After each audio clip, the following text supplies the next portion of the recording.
입니다. 자, 이제는 아랫배 쪽으로 옮겨가 볼 거예요. 오른쪽, 아래쪽. 여기는 뭐가 있죠? 뭐가 있을까요?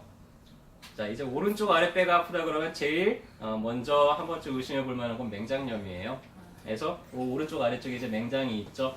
맹장에 염증이 생기면은 이것도 상당히 많이 아파요. 근데 이게 체한 거하고 좀 헷갈려요. 처음에는 여기가 체한 것처럼 좀 그득하고 좀 미식거리고 좀 아프고 이러다가 이게 며칠 사이에 점점 통증이 내려가서 오른쪽 아래쪽으로 내려갑니다. 이제 여기서 통증을 느끼기 시작하면 상당히 극렬한 통증이 나타나요. 열이 날 수도 있고요. 좀 울렁거리고 토할 수도 있고요. 자, 그래서 맹장염을 감별을 하는 하나의 이제 포인트는 맥버니 포인트라고 있어요. 배꼽하고 오른쪽 여기 튀어나온 뼈 사이를 이었을 때 바깥쪽으로 3분의 1 지점 여기를 눌러보면 상당히 아파요. 근데 이렇게 안쪽에 장기에 염증이 생겼을 때는 리바운드 통증, 반동통이라고 하는데 눌렀을 때만 아픈 게 아니라 눌렀다가 빠르게 탁 뗄 때도 그때 윽 하고 아파요. 보통은 이런 통증은 다른 데서는 잘 나타나지 않고 속에 이제 염증 반응이 심할 때 나타나거든요. 해서 세게 눌렀다가 갑자기 탁 뛰어봤을 때 그때 윽 하고 한 번 더 아프다 그러면은 그때는 빨리 응급실로 뛰어가 보는 게 좋습니다. 그래서 그렇게 이제 맹장염을 구별을 하게 되고요. 이쪽 부위에는 이제 자궁의 난소도 양쪽으로 나와 있고요. 그 다음에 요관, 요도도 이제 양쪽으로 있기 때문에 어느 한쪽이 극렬하게 아플 때는 이제 자궁 쪽의 문제도 한번 좀 생각을 해볼 수가 있어요. 특히 흔한 게 배란통이라고 해서 난소에서 난자가 튀어나올 때 찢어지면서 그때 하루 이틀 정도 그냥 혈이 피가 비치기도 하고 하면서 아주 극심하게 아픈 그런 통증이 있을 수 있고요. 혹은 생리가 멈추면서 이제 임신을 하면서 임신이 어디서 되냐면 이렇게 자궁의 이제 나팔관 쪽에서 임신이 되는 경우들이 있어요. 그러면은 아주 며칠 사이에 떼굴떼굴 구를 정도로 아주 많이 아프게 되겠죠. 그래서 생리할 때가 됐는데 생리가 안 나오면서 그런 통증을 느낀다 그러면은 그때도 이제 빨리 병원에 가서 확인을 해보는 게 좋습니다. 자, 그 다음에 이제 신장에서부터 요도의 결석이 생기는 경우도 상당히 흔하게 나타나요. 신장에서부터 결석이 요관을 따라서 방광으로 내려가게 되는데요. 이 결석의 위치가 어디냐에 따라서 증상이 상당히 다양하게 나타나는데 일단 처음에는 신장에 있을 때는 허리가 아픈 걸로 오인이 될 수가 있어요. 그러다가 이제 요관을 따라 내려면 옆구리가 아주 극렬하게 아프고요. 그 다음에 이제 방광까지 내려면 아랫배 쪽으로 통증을 느끼게 되겠죠. 그러면서 소변을 보는데 이 요도가 찢어져서 피가 나요. 그래서 피가 섞인 소변을 본다든지 그리고 이 요관을 지날 때 통증이 어느 정도냐면요. 꼭 임신했을 때보다 더 아프다고, 아기 낳을 때보다 더 아프다고 그래서 아주 극심한 통증들을 느끼게 됩니다. 그래서 이럴 때는 이제 비뇨기과에 가셔가지고 진찰을 받아보시는 게 좋겠죠. 자, 그 다음에 이제 신우신염이 생길 때가 있어요. 급성으로 감기 걸린 것처럼 하는데 되게 전신적인 피로감이 같이 동반이 되면서 그러면서 이제 허리가 또 같이 아플 수도 있어요. 그래서 신장에 염증이 생겼는지는 신장이 바로 여기 있어요. 발뼈 밑에 여기를 통통통 두드려 보면은 자, 암쪽에 염증이 있을 때는 여기를 두드릴 때 보통 허리가 아프면 겉이 아프잖아요. 근데 통통 두드리는데 배에서 욱신욱신하면서 울리면서 아플 때가 있어요. 만약에 그렇다 그러면은 이제 신장에 염증이 있는 걸 한번 좀 의심을 해볼 수가 있습니다. 나이대별로 반응이 조금씩 증상이 달라요. 그래서 어린아이들은 뭐 감기처럼 밥을 안 먹고 열이 나고 토하고 이러면서 자꾸 울면서 고체거나 할 수 있고요. 어른들은 전신적으로 갑자기 좀 많이 피곤해져요. 감기처럼 오한이 들고 열도 많이 나고 근데 특징적인 게 뭐예요? 소변이 탁하고 자주 마렵고 혹은 피가 비쳐서 나올 수도 있어요. 노인분들 같은 경우에는 그런 반응들도 잘 안 나타나고 비전형적이에요. 근데 되게 탈수가 진행이 되면서 좀 어지럽고 피부가 이렇게 메마르는 입이 마르고 눈이 뻑뻑해지는 이런 탈수증이 같이 동반이 되기도 합니다. 자, 이제는 왼쪽 아래쪽으로 내려갈 거예요. 여기는 뭐가 있죠? 자, 여기 우리가 밥을 먹고 나면은 그 다음에 해야 되는 일이 있어요. 뭐가 있죠? 삼시세끼 잘 챙겨 먹었어요. 그러면 그 다음에는 뭐 해야 돼요? 똥을 싸야죠. 그래서 그 대변이 모여서 뭉쳐있는 데가 이 아래쪽이에요. 그래서 대부분 이제 아래쪽, 왼쪽 아래쪽이 아프다 그러면은 우선은 변비를 먼저 의심을 해보는데요.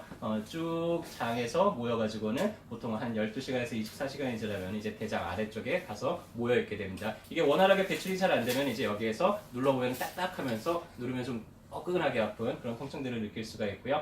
보통 변비는 일주일에 2번 이하로 대변을 본다든지 아니면 대변을 보고 나도 시원하지가 않다든지 아니면 대변 양 자체가 상당히 줄었다든지 먹는 거에 비해서 너무 조금 나와요. 그렇다든지 대변이 염소통처럼 아주 딱딱하게 나온다든지 대변을 보려고 앉아있는데 잘 안 나서 시간이 오래 걸린다든지 이런 증상들이 동반될 때 우리가 변비라고 정의를 합니다. 또 이제 아랫배 쪽으로 자주 아픈 것 중에 장염이 있어요. 감기하고 처음엔 비슷해요. 한 3일 정도 열이 나면서 좀 미식거리고 토하기 시작 시작을 하더니 좀 한 3, 4일 지나니까 그때부터는 설사를 이제 하기 시작을 해. 하루에 한 3번, 많게는 한 10번 이상 쫙 풀어진 변들을 본다? 그러면은 장염일 가능성이 있습니다. 좀 상한 음식을 먹거나 그래서 이제 나타나게 되죠. 보통은 한 일주일 정도 지나면서 저절로 나아지는 경우들이 많아요. 그래서 구태여 항생제 같은 거 쓰지 마시고 좀 열 관리 탈수되지 않게 물 많이 마시게 하고 좀 안 먹으려고 그러면 금식시키고 하면서 관리하면은 금방 좋아지게 됩니다. 한의원에 오시면은 보통 하루 이틀 정도 비상 상비용으로 두고 있는 약이 있는데요. 그런 걸 쓰게 되면 또 금방 좋아지게 되죠. 이 장염이 만성화되어 있는 분들이 있어요. 이런 급성 장염이 아니라 해서 그거를 과민성 대장 증후군이라고 부르기도 하는데요. 조금 스트레스만 받아도 금세 배가 아파요. 항상 배가 좀 더부룩하고요. 밥을 먹고 나면 쉽게 또 배가 아파요. 그리고 설사가 됐다, 변비가 됐다 자주 왔다 갔다 하고요. 대변을 보아도 좀 시원하지가 않다. 그러면 이제 과민성 대장 증후군을 의심을 해볼 수가 있고요. 어떤 심리적인 문제에 스트레스하고 같이 관계가 되어 있기 때문에 이 경우에는 좀 그런 스트레스 관리를 잘 해주고 또 한약 치료를 하면은 좀 잘 치료가 되는 편입니다. 자, 이제 얼마 안 남았어요. 아랫배가 아플 때. 자, 아랫배 여기 가운데는 뭐가 있어요? 여기는 자궁도 있고 방광도 있죠. 해서 이 아랫배가 아프다 그럼 제일 먼저 생각해 볼 수 있는 게 자궁의 문제, 생리통이죠. 가장 흔한 거는 생리할 때쯤 돼서 배가 아픈 건데요.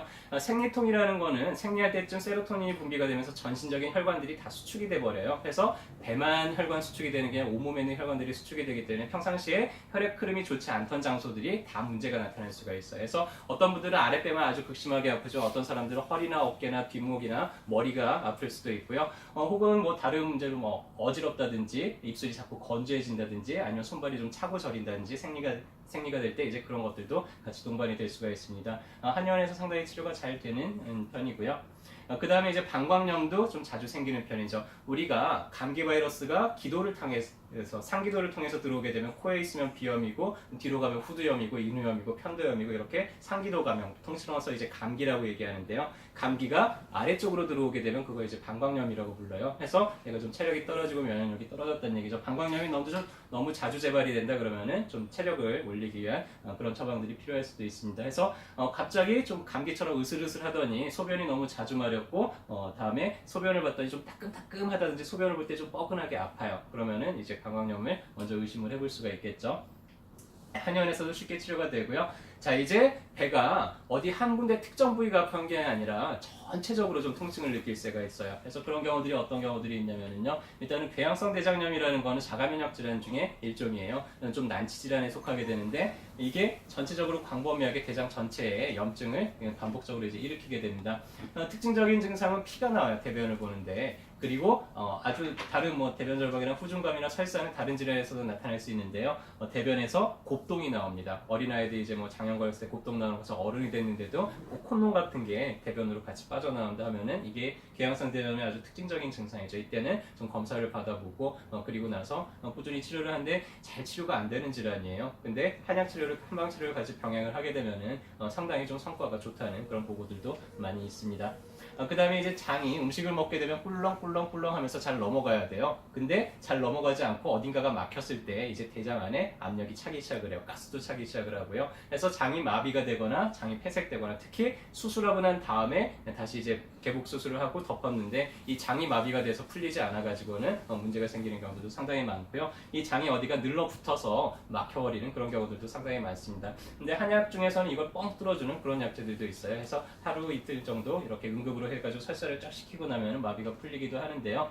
보통 이제 장이 폐색되거나 마비가 됐을 때는 배가 벙벙하게 아파요. 그러면서 뭘 먹지를 못하죠. 속에서 내려가질 않으니까 뭘 먹고 싶지가 않고 자꾸 미식거리고 올라와요. 그리고 꼭 임신한 것처럼 배가 갑자기 산만해진다. 그러면서 벙벙하게 가스가 차서 두드려보면 둥둥둥 배 마치 푹 치는 소리 같은 그런 소리가 날 수도 있습니다.